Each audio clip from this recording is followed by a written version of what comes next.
DK Shivakumar ನೇತೃತ್ವದಲ್ಲಿ ಸರ್ಕಾರ ರಚನೆ ಆದ್ಮೇಲೆ ಆಡಳಿತ ವೈಖರಿ ಹೆಂಗಿರುತ್ತೆ ಅನ್ನೋ ಕುತೂಹಲ ಇತ್ತು. ಬಟ್ ಆ ನಿರೀಕ್ಷೆ ಮಧ್ಯದಲ್ಲೇ ಆರಂಭದಲ್ಲೇ ಒಂಥರ ವಿಘ್ನ ಅಂತಾರಲ್ಲ, ಖಾತೆ ಕ್ಯಾತೆ ಶುರುವಾಗ್ಬಿಟ್ಟಿದೆ.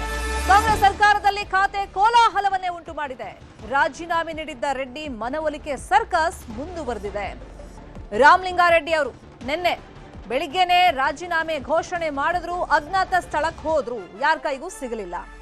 ಆದ್ರೆ ತಡರಾತ್ರಿ ಸಿಎಂ ಡಿಕೆ ಶಿವಕುಮಾರ್ ಜೊತೆಯಲ್ಲಿ ಚರ್ಚೆಯನ್ನ ಮಾಡಿದ್ದಾರೆ. ರಾತ್ರಿ ಬೆಂಗಳೂರಿನ ಖಾಸಗಿ ಹೋಟೆಲ್ನಲ್ಲಿ ಸಭೆ ಆಯಿತು, ಇಬ್ರು ಮುಖಾಮುಖಿಯಾದ್ರು. ಸತತ 2.5 ಗಂಟೆಗಳ ಕಾಲ ಡಿಕೆ ಶಿವಕುಮಾರ್ ಮಾತುಕತೆಯನ್ನ ಮಾಡಿದ್ದಾರೆ. ಬೆಂಗಳೂರು ಖಾತೆಗಾಗಿ ರಾಮಲಿಂಗಾರೆಡ್ಡಿ ಅವರು ಪಟ್ಟನ್ನ ಹಿಡಿದಿದ್ದಾರೆ. ನಿನ್ನೆ ಡಿಕೆ ಶಿವಕುಮಾರ್ ಅವರು ಹೇಳಿದ್ರು, ಹೌದು ನಾನು ಹೇಳಿದ್ ನಿಜ, ಅವರಿಗೆ ಬೆಂಗಳೂರು ನಗರಾಭಿವೃದ್ಧಿ ಖಾತೆಯನ್ನ ಕೊಡ್ತೀವಿ ಅಂತ. ನನ್ನ ಕೈಯಲ್ಲಿ ಏನೂ ಇಲ್ಲ, ಹೈಕಮಾಂಡ್ ಏನ್ ಫೈನಲ್ ಮಾಡಿದೆ ಅದನ್ನ ನಾನು ಎಕ್ಸಿಕ್ಯೂಟ್ ಮಾಡ್ತಾ ಇದ್ದೀನಿ ಅಷ್ಟೇ, ಅದನ್ನ ಅನೌನ್ಸ್ ಮಾಡಿದ್ದಷ್ಟೇ ನನ್ನ ಕೆಲಸ ಅಂತ ಹೇಳ್ತಾ ಇದ್ದಾರೆ. ನಿನ್ನೆ ರಾತ್ರಿ ಮಾತುಕತೆ ಆದ್ಮೇಲೂ ಡಿಕೆ ಶಿವಕುಮಾರ್ ಮಾತಾಡಿದ್ದಾರೆ, ಸಮಸ್ಯೆ ಬಗೆಹರಿಸ್ಕೊಳ್ತೀವಿ ಅಂತ ಹೇಳಿದ್ದಾರೆ, ಎಲ್ಲವೂ ಸರಿಯಾಗುತ್ತೆ ಅಂತ ಹೇಳಿ ರಾಮಲಿಂಗಾರೆಡ್ಡಿ ಅವರು ಹೇಳಿದ್ದಾರೆ. ರಾಜೀನಾಮೆ ವಾಪಸ್ ಬಗ್ಗೆ ಸ್ಪಷ್ಟತೆಯನ್ನ ಲೀಡರ್ಸ್ ಕೊಟ್ಟಿಲ್ಲ. ರಾಮಲಿಂಗಾರೆಡ್ಡಿ, ರೇವಣ್ಣ 80ರಿಂದ ನಾವೆಲ್ಲ ಫ್ರೆಂಡ್ಸು. ನಾನು ಪ್ರೆಸಿಡೆಂಟು, ಅವ್ರು ವರ್ಕಿಂಗ್ ಪ್ರೆಸಿಡೆಂಟ್. ನಾನು ಮಿನಿಸ್ಟ್ರು, ನಾನು ಚೀಫ್ ಮಿನಿಸ್ಟ್ರು, ಅವರು ಮಿನಿಸ್ಟ್ರು. ನಾವೆಲ್ಲ ಫ್ರೆಂಡ್ಸು, ಒಂದೇ ಪಾರ್ಟಿಲಿ ಬೆಳೆದವರು, ಪಾರ್ಟಿ ಉಳಿಸ್ತಾ ಇರೋರು, ಬೆಂಗಳೂರು ಒಳ್ಳೇದಾಗಬೇಕು ಅನ್ನೋರು. ಸೊ ನಾವೆಲ್ಲ ಕೂತ್ಕೊಂಡು ಮಾತಾಡಿದ್ದೀವಿ. We all sort out our self. It is a family problem, nothing to worry. ಅವ್ರೇನು ಪಾರ್ಟಿ ಬಿಟ್ಟು ಹೊಂಟೋಯ್ತೀನಿ ಅಂತ ಏನೋ ಹೇಳಿದಾರೆ. ಅವ್ರು ನೋವನ್ನ ಹೇಳ್ಕೊಂಡಿದ್ದಾರೆ. Miscommunication, something has happened, will sort it out. ನಿಮ್ಗೆ ಹೇಳಕ್ಕಾಯ್ತಿತ್ತಾ? Don't worry. ಖಾತೆ ವಿಚಾರವಾಗಿ ಸರ್ ಸಾಕಷ್ಟು ಆಯ್ತು, ಸಮಥಿಂಗ್ ಅವೆಲ್ಲ ಆಗ್ತಾ ಇರಬೇಕು. ಮಳೆ, ಗುಡುಗು, ಬಿಸಿಲು, ಸೂರ್ಯ ಮುಳುಗೋದು, ಸೂರ್ಯ ಹುಟ್ಟೋದೆಲ್ಲ ಆಗ್ತದೆ. ನಡೀರಿ, ನಥಿಂಗ್, ಡೋಂಟ್ ವರಿ. ನಾವೆಲ್ಲ ಫಸ್ಟ್ ಕ್ಲಾಸ್ ನಡೆಸ್ತೀವಿ, ನಡೀರಿ. ಒಳ್ಳೆ ಎಲ್ಲ ಸೀನಿಯರ್ ಲೀಡರ್ಸ್ಗೆ ಅವಕಾಶ ಕೊಟ್ಟಿದ್ದೀವಿ, ಎಲ್ಲ ಸರಿ ಮಾಡ್ತೀವಿ, ನಡೀರಿ. ಸಿಎಂ ಅವರೇ ಬಂದಿದ್ರು, ಅವ್ರೇನು ಹೇಳಿದ್ರು ನಮಗೆ? ಅವ್ರೇನು ಹೇಳಿದ್ರು ಅದೇ ನಾನು ಹೇಳೋದು. ಓಕೆ ಸರ್ ಸಾಕಷ್ಟು ಕಾರ್ಯಕರ್ತರಿಗೂ ಕೂಡ ಗೊಂದಲ ಸರ್, ಎಲ್ಲ ನಿವಾರಣೆ ಆಗಿದೆ. ಹೋಗಿ ಅಂದ್ರೆ ಸರ್ ವಾಪಸ್ ತಗೊಂತೀರಿ ಸರ್ ರಾಜೀನಾಮೆನ? ಅದೇ ಖಾತೆಯಲ್ಲೇ ಮುಂದುವರಿತೀರಿ ಸರ್? ಸರ್ ಅದೇ ಖಾತೆಯಲ್ಲಿ ಮುಂದುವರಿ. ಗಾಡಿ ಸಿಎಂ ಸಂಧಾನಕ್ಕೆ ರೆಡ್ಡಿ ಒಪ್ಪಲಿಲ್ವಾ? ಕ್ಲಾರಿಟಿ ಅಂತೂ ಇಬ್ರು ಕೊಡ್ಲಿಲ್ಲ. ಎಲ್ಲವೂ ನಿವಾರಣೆ ಆಗಿದೆ ಅಂತಂದ್ರೆ ಏನರ್ಥ? ರಾಜೀನಾಮೆ ಹಿಂಪಡಿತೀನಿ ಅಂತಾನ, ಅಥವಾ ಬೇರೆ ಖಾತೆ ಕೊಟ್ಟಿದ್ದಾರೆ ಅಂತಾನ, ಖಾತೆ ಬದಲಾವಣೆ ಮಾಡಿ ಕೊಟ್ಟಿದ್ದಾರೆ ಅಂತಾನ? ಸರಿ ಮಾಡ್ಕೊಳ್ತೀವಿ, ನಮ್ದು ಕುಟುಂಬ ಅಂತ ಸಿಎಂ ಹೇಳ್ತಾರೆ. ಸಿಎಂ ಮಾತೆ ನನ್ನ ಮಾತು ಅಂತ ರೆಡ್ಡಿ ಹೇಳಿದ್ರು. ಅಲ್ಲಿಗೆ ಇಬ್ರು ನಾಯಕರು 2.5 ಗಂಟೆ ಚರ್ಚೆ ಆದ್ಮೇಲೆ ಅಡ್ಗೋಡೆ ಮೇಲೆ ದೀಪ ಇಡೋ ರೀತಿಯಲ್ಲಿ ಸ್ಟೇಟ್ಮೆಂಟ್ ಅನ್ನ ಕೊಟ್ಟಿದ್ದಾರೆ. ಎಲ್ಲವೂ ಬಗೆಹರಿದಿದೆ, ಖಾತೆ ಅದೇ ನಾನು ತಗೊಂಡು ಮುಂದುವರಿತೀನಿ, ರಾಜೀನಾಮೆಯನ್ನ ವಾಪಸ್ ಪಡ್ಕೊಳ್ತೀನಿ, ಅದ್ರ ಬಗ್ಗೆನೂ ಕ್ಲಾರಿಟಿ ಇಲ್ಲ. ಅಥವಾ ಮಾತುಕತೆ ಸಂದರ್ಭದಲ್ಲಿ ನಾನು ಕೇಳಿದಂಥ ಖಾತೆನೇ ಕೊಟ್ಟಿದ್ದಾರೆ, ಅದ್ರ ಬಗ್ಗೆನೂ ಕ್ಲಾರಿಟಿ ಇಲ್ಲ. ಇಬ್ರು ಮಾತಾಡಿದ್ರು, ಹೊರಗಡೆ ಬಂದ್ರು, ಮಾಧ್ಯಮದ ಮುಂದೆನೂ ಮಾತಾಡಿದ್ರು. ಸಿಎಂ ಏನು ಹೇಳಿದ್ದಾರೆ ಅದೇ ನನ್ನ ಮಾತು ಅಂತ ರಾಮಲಿಂಗಾರೆಡ್ಡಿ ಅವ್ರು ಹೇಳಿದ್ರು. ಎಲ್ಲವೂ ನಿವಾರಣೆ ಆಗಿದೆ ಅಂದ್ರು. ಅದರ ಅರ್ಥ ಏನು ಅಂತ ಇಬ್ರು ಕ್ಲಾರಿಟಿ ಅಂತೂ ಕೊಡ್ಲಿಲ್ಲ. ಇನ್ನು ಮನವೊಲಿಸಿ ಇಲ್ಲ ರಾಜೀನಾಮೆಯನ್ನ ಅಂಗೀಕರಿಸಿ ಈ ಖಡಕ್ ಸಂದೇಶವನ್ನ ನಿನ್ನೆ ರಾಜ್ಯಕ್ಕೆ ಬಂದಿದ್ರಲ್ಲ ರಾಹುಲ್ ಗಾಂಧಿ ಅವರು ಕೊಟ್ಟಿದ್ದಾರಂತೆ. ಇವತ್ತು ಸುರ್ಜೇವಾಲಾ ಸಮ್ಮುಖದಲ್ಲಿ ಮತ್ತೊಮ್ಮೆ ಸಂಧಾನ ಸಭೆಯನ್ನ ಮಾಡಲಾಗುತ್ತೆ. ಸದ್ಯಕ್ಕೆ ಮುನಿಸಿಕೊಂಡಿರೋರು ಹಿರಿಯ ನಾಯಕರು ರಾಮಲಿಂಗಾರೆಡ್ಡಿ ಅವರು, ಮುನಿಯಪ್ಪ ಅವರು ಖಾತೆ ವಿಷಯವಾಗಿ ಇಬ್ರು ಜೊತೆನೂ ಕೂಡ ಸುರ್ಜೇವಾಲಾ ಅವರು ಸಭೆ ನಡೆಸ್ತಾರೆ. ಇರುವ ಖಾತೆಯಲ್ಲೇ ಮುಂದುವರಿಕೆಗೆ ಪ್ರಯತ್ನವನ್ನ ಪಡ್ತಾರೆ ಉಸ್ತುವಾರಿ. ನಿನ್ನೆ ರಾಹುಲ್ಗೂ ಕೂಡ ಮುನಿಯಪ್ಪ ಅವರು ನೇರವಾಗಿ ದೂರು ಕೊಟ್ಟಿದ್ರು. ಅಂದ್ರೆ ನಾನು ಹಿರಿಯನಿದ್ದೀನಿ, ಕಾಂಗ್ರೆಸ್ ಪಕ್ಷ ತಾಯಿ ಇದ್ದಂಗೆ ಮಕ್ಕಳನ್ನ ಸಮಾನವಾಗಿ ಕಾಣಬೇಕು. ಈ ಹಿಂದೆ ನಾನು ನಿರ್ವಹಿಸಿದ್ದೆ ಆಹಾರ ಇಲಾಖೆ, ಮತ್ ಅದೇ ಖಾತೆ ಕೊಟ್ಟಿದ್ದಾರೆ. ನನ್ನ ಹಿರಿತನವನ್ನ ಪರಿಗಣಿಸಿ ಬೇರೆ ಖಾತೆ ಕೊಡಬೇಕಿತ್ತು, ಸಮಾಜ ಕಲ್ಯಾಣ ಇಲಾಖೆ. ಸೊ ಇದಕ್ಕೆ ನಾನು ಡಿಮ್ಯಾಂಡ್ ಅನ್ನ ಇಟ್ಟಿದ್ದೆ, ಆದ್ರೆ ಈ ಹಿಂದಿನ ಖಾತೆಯನ್ನೇ ಕೊಟ್ಟಿದ್ದಾರೆ, ನನಗೆ ಈ ಖಾತೆ ಬೇಡ, ಬದಲಾವಣೆ ಮಾಡಿಕೊಡಿ ಅಂತ ಹೇಳಿದ್ರು. ಇದೇ ವಿಚಾರವಾಗಿ ಇನ್ನಷ್ಟು ಡೀಟೇಲ್ ಆಗಿ ಇನ್ಫಾರ್ಮೇಶನ್ ಕೊಡ್ತಾ ಹೋಗೋದಕ್ಕೆ ನೇರ ಸಂಪರ್ಕದಲ್ಲಿ ಕನೆಕ್ಟ್ ಆಗಿದ್ದಾರೆ ನಮ್ಮ political bureau reporter Karthik.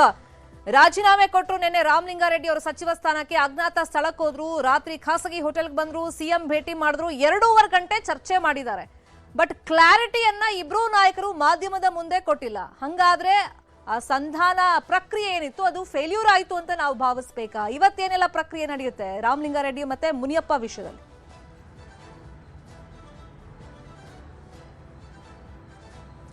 Sharmita Shetty, CM DK. ಶಿವಕುಮಾರ್ಗೆ ಆರಂಭದಲ್ಲಿಯೇ ಈ ಒಂದು ಖಾತೆ ಹಂಚಿಕೆ ವಿಚಾರದಲ್ಲಿ ಹಿನ್ನಡೆಯಾಗಿದೆ. ಪ್ರಮುಖವಾಗಿ ಹಿರಿಯ ಸಚಿವರಾಗಿರುವಂತಹ ರಾಮಲಿಂಗಾರೆಡ್ಡಿ ಅವರು ರಾಜೀನಾಮೆಯನ್ನು ಕೊಟ್ಟ ನಂತರದಲ್ಲಿ ಅವರನ್ನು ಮನವೊಲಿಸುವ ಪ್ರಯತ್ನವನ್ನು ಕೂಡ ಸ್ವತಃ ಡಿ.ಕೆ. ಶಿವಕುಮಾರ್ ಅವರು ನಿನ್ನೆ ತಡರಾತ್ರಿ ಮಾಡಿದರು. ಆದರೆ ಅದು ಕೂಡ ಸಂಧಾನ ಸಫಲ ಆಗಿಲ್ಲ ಅಂತ ಹೇಳ್ಬೋದು. ಯಾಕೆ ಅಂತಂದರೆ ಈಗಾಗಲೇ ರಾಮಲಿಂಗಾರೆಡ್ಡಿ ಅವರು ತಮ್ಮ ಆಪ್ತರ ಮೂಲಕವಾಗಿ ಒಂದಿಷ್ಟು ಮಾಹಿತಿಯನ್ನು ಹಂಚಿಕೊಂಡಿದ್ದಾರೆ. ತನ್ನ ನಿರ್ಧಾರದಲ್ಲಿ ಯಾವುದೇ ಕಾರಣಕ್ಕೂ ನಾನು ಬದಲಾವಣೆ ಮಾಡಿಕೊಳ್ಳೋದಿಲ್ಲ ಅನ್ನುವಂಥ ಮಾತನ್ನು ಅವರು ಆಪ್ತರಿಗೆ ತಿಳಿಸಿದ್ದಾರೆ ಅಂತ ಹೇಳಲಾಗ್ತದೆ. ಜೊತೆಗೆ ಇವತ್ತು ಸುರ್ಜೇವಾಲಾ ಅವರು ಕೂಡ ರಾಮಲಿಂಗಾರೆಡ್ಡಿ ಅವರನ್ನು ಕರೆದು ಮಾತನಾಡುವಂಥ ಸಾಧ್ಯತೆ ಇರತಕ್ಕಂಥದ್ದು. ಅದೇ ಕಾರಣಕ್ಕಾಗಿ ಸುರ್ಜೇವಾಲಾ ಅವರು ನಿನ್ನೆ ಅಂದರೆ ಬೆಂಗಳೂರಿನಲ್ಲಿ ಅವರು ವಾಸ್ತವ್ಯವನ್ನು ಕೂಡ ಹೂಡಿದ್ದಾರೆ. ಪ್ರಮುಖವಾಗಿ ಗಮನಿಸಬೇಕು, ಕೆ.ಎಚ್. ಮುನಿಯಪ್ಪನವರು ನಿನ್ನೆ ರಾಹುಲ್ ಗಾಂಧಿ ಅವರನ್ನು ಭೇಟಿ ಮಾಡಿದಂಥ ಸಂದರ್ಭದಲ್ಲಿ ಅವರು ವಿವರಿಸಿದ್ರು, ನಾನು ಹಿರಿಯನಿದ್ದೇನೆ, ನನಗೆ ಬೇರೆ ಖಾತೆಯನ್ನು ಕೊಡಬೇಕು ಅನ್ನುವಂಥದ್ದು. ಆದರೆ ರಾಹುಲ್ ಗಾಂಧಿ ಅವರು ಹೇಳಿದ್ದಕ್ಕೆ ಸಮ್ಮತಿಯನ್ನು ಸೂಚಿಸಿಲ್ಲ. ನೀವು ಸರಿ ದೂಗಿಸ್ಕೊಂಡು ಹೋಗಬೇಕು, ನೀವು ಹಿರಿಯರಿದ್ದೀರಿ ಅನ್ನುವಂಥ ಮಾತನ್ನು ರಾಹುಲ್ ಗಾಂಧಿ ಅವರು ಕೆ.ಎಚ್. ಮುನಿಯಪ್ಪನವರಿಗೆ ಹೇಳಿದರು. ಅಲ್ಲಿ ಪ್ರಮುಖವಾಗಿ ಇಲ್ಲಿ ಒಂದಂತೂ ಸ್ಪಷ್ಟವಾಗ್ತಾ ಇದೆ, ರಾಹುಲ್ ಗಾಂಧಿ ಅವರು ಡಿ.ಕೆ. ಶಿವಕುಮಾರ್ ಅವರಿಗೆ ಯಾವ ರೀತಿಯಾಗಿ ಸಂದೇಶವನ್ನು ಕೊಟ್ಟಿದ್ದಾರೆ ಅನ್ನುವಂಥದ್ದು ಇವತ್ತು ಸುರ್ಜೇವಾಲಾ ಅವರ ಜೊತೆಗೆ ನಡೆಯುವಂಥ ಸಭೆ ಇದೆಯಲ್ಲ, ಆ ಒಂದು ಸಭೆಯಲ್ಲಿ ಗೊತ್ತಾಗುತ್ತೆ. ಅಂದರೆ ಅದೇ ಖಾತೆಯನ್ನು ಮುಂದುವರಿಸಿ ಅಂತ ಹೇಳಿದ್ದಾರೋ ಅಥವಾ ಅವರಿಗೆ ಬದಲಾವಣೆ ಮಾಡಿ ಕೊಡಿ ಅಂತ ಒಂದು ಅವಕಾಶವನ್ನು ಕೊಡೋದಕ್ಕೆ ಸೂಚನೆಯನ್ನು ಕೊಟ್ಟಿದ್ದಾರೆ ಅನ್ನೋದು ಇವತ್ತಿನ ಸಭೆ ಬಳಿಕ ಗೊತ್ತಾಗುತ್ತೆ. ಒಂದಂತೂ ಸತ್ಯ, ರಾಮಲಿಂಗಾರೆಡ್ಡಿ ಅವರು ಯಾವುದೇ ಕಾರಣಕ್ಕೂ ಬೆಂಗಳೂರು ನಗರಾಭಿವೃದ್ಧಿ ಇಲಾಖೆಯನ್ನು ಪಡೆದೇ ಸಚಿವನಾಗಿ ಮುಂದುವರಿಯೋದಿಲ್ಲ ಅನ್ನುವಂಥ ಮಾತನ್ನು ಅವರು ಆಪ್ತರ ಮೂಲಕವಾಗಿ ತಿಳಿಸಿದ್ದಾರೆ. ಇವತ್ತಿನ ಸುರ್ಜೇವಾಲಾ ಅವರ ಜೊತೆಗಿನ ಸಂಧಾನ ಸಭೆಯಲ್ಲಿ ಯಾವ ರೀತಿಯಾಗಿ ಅವರು ಮನವೊಲಿಕೆ ಆಗ್ತಾರೆ ಅನ್ನುವಂಥದ್ದನ್ನು ಕಾದು ನೋಡಬೇಕು. ಅಥವಾ ಮನವೊಲಿಕೆ ಆಗದೆ ತನ್ನ ಪಟ್ಟನ್ನು ಅವರು ಹಿಡಿದು ಆ ಒಂದು ಖಾತೆಯನ್ನು ಪಡೆದುಕೊಳ್ತಾರೆ ಅಥವಾ ನಿನ್ನೆಯಿಂದ ರಾಜೀನಾಮೆ ಕೊಟ್ಟ ಮೇಲೆ ಕಾರಣ ಈಗ ಸಿಎಂ ಡಿ.ಕೆ. ಶಿವಕುಮಾರ್ ಅವರು ಹೇಳ್ತಿರೋದು ಕೂಡ ಒಬ್ರಿಗೆ ಖಾತೆ ಬದಲಾವಣೆ ಮಾಡಿಕೊಟ್ರೆ ಉಳಿದವರು ಪಟ್ಟು ಹಿಡಿತಾರೆ, ನನಗೆ ಇದಿಷ್ಟ ಇಲ್ಲ, ಬೇರೆ ಖಾತೆ ಕೊಡಿ ಅಂತ. ಹಂಗಾಗಿ ಒಂದು ಚೇಂಜಸ್ ಮಾಡಕ್ ಹೋದ್ರು ಕೂಡ ಇಲ್ಲಿ ಎಡವಟ್ಟಾಗತ್ತೆ, ಇರೋದನ್ನ ಮುಂದುವರಿಸ್ಕೊಂಡು ಹೋಗೋಣ ಅಂತ. ಇನ್ನು ರಾಹುಲ್ ಗಾಂಧಿ ಅವರ ಸೂಚನೆ, ಮನವೊಲಿಸಿ ಆಗ್ಲಿಲ್ಲ ಅಂದ್ರೆ ಬಿಟ್ಬಿಡಿ, ರಾಜೀನಾಮೆಯನ್ನು ಅಂಗೀಕರಿಸಿ ಅಂತ ಹೇಳಿದ್ದಾರೆ. ಇನ್ನೊಂದು ಕಡೆ ಈ ಹಿಂದೆ ನಾಯಕತ್ವ ಬದಲಾವಣೆ ಸಂದರ್ಭದಲ್ಲಿ ಸಿದ್ದರಾಮಯ್ಯ ಅವರು ವಿಷಯವಾಗಿ ಡಿ.ಕೆ. ಶಿವಕುಮಾರ್ ಅವರು ಪದೇ ಪದೇ ಹೇಳ್ತಾ ಇದ್ರಲ್ಲ, ಮಾತಿನ ಮೇಲೆ ನಡಿಬೇಕು, ಮಾತು ಅನ್ನೋದು ಮುಖ್ಯ ಅಂತ. ಅದೇ ವರ್ಡ್ ಅನ್ನ ಹಾಕಿ ರಾಮಲಿಂಗಾರೆಡ್ಡಿ ಮಗಳು ಸೌಮ್ಯ ರೆಡ್ಡಿ ಅವರು ಸೋಷಿಯಲ್ ಮೀಡಿಯಾದಲ್ಲಿ ಒಂದು ಅಭಿಯಾನನೇ ಶುರು ಮಾಡಿಬಿಟ್ಟಿದ್ದಾರೆ. ಹಂಗಾಗಿ ರಾಮಲಿಂಗಾರೆಡ್ಡಿ ಅವ್ರ ನಡೆ ಬಗ್ಗೆ ಕುತೂಹಲ. ಒಂದ್ ವೇಳೆ ಇದೇ ಖಾತೆಯಲ್ಲಿ ಮುಂದುವರಿರಿ ಅಂದ್ರೆ ಒಪ್ಕೊಳ್ತಾರಾ ಅಥವಾ ರಾಜೀನಾಮೆಗೆ ಸ್ಟಿಕ್ ಆನ್ ಆಗಿರ್ತಾರಾ?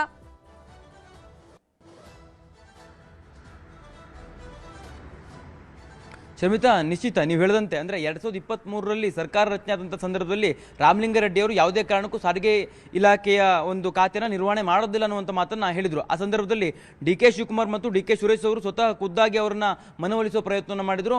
ಮುಂದೆ ಕ್ಯಾಬಿನೆಟ್ ರಿಷಫಲ್ ಆದಂಥ ಸಂದರ್ಭದಲ್ಲಿ ಅಥವಾ ನಾಯಕತ್ವ ಬದಲಾವಣೆ ಆದಂಥ ಸಂದರ್ಭದಲ್ಲಿ ನಿಮಗೆ ಬೆಂಗಳೂರು ನಗರಾಭಿವೃದ್ಧಿ ಖಾತೆಯನ್ನು ಕೊಡ್ತೇವೆ ಅನ್ನುವಂಥ ಮಾತನ್ನು ಹೇಳಿದರು. ಅದು ಬಹಿರಂಗವಾಗಿ ರಾಮಲಿಂಗಾರೆಡ್ಡಿ ಅವರು ನಿನ್ನೆ ಸುದ್ದಿಗೋಷ್ಠಿಯ ಸಂದರ್ಭದಲ್ಲೂ ಕೂಡ ಅದನ್ನು ಹೇಳಿದ್ದಾರೆ. ಇಲ್ಲಿ ಗಮನಿಸಬೇಕಾಗಿರುವಂಥ ವಿಚಾರ ಏನಂತಂದರೆ, ರಾಮಲಿಂಗಾರೆಡ್ಡಿ ಅವರು ಯಾವುದೇ ಕಾರಣಕ್ಕೂ ಈ ಬಾರಿ ಆ ಒಂದು ಇಲಾಖೆಯನ್ನ ಹೊರತಾಗಿ ಬೇರೆ ಇಲಾಖೆಯನ್ನು ಅವರು ನಿರ್ವಹಣೆ ಮಾಡೋದಕ್ಕೆ ಸುತಾರಾಮ್ ಸಿದ್ಧರಿದ್ದಂತೆ ಕಾಣಿಸ್ತಾ ಇಲ್ಲ. ಅದೇ ಕಾರಣಕ್ಕಾಗಿ ಅವರು ಪಟ್ಟಣ ಹಿಡಿದಿದ್ದಾರೆ.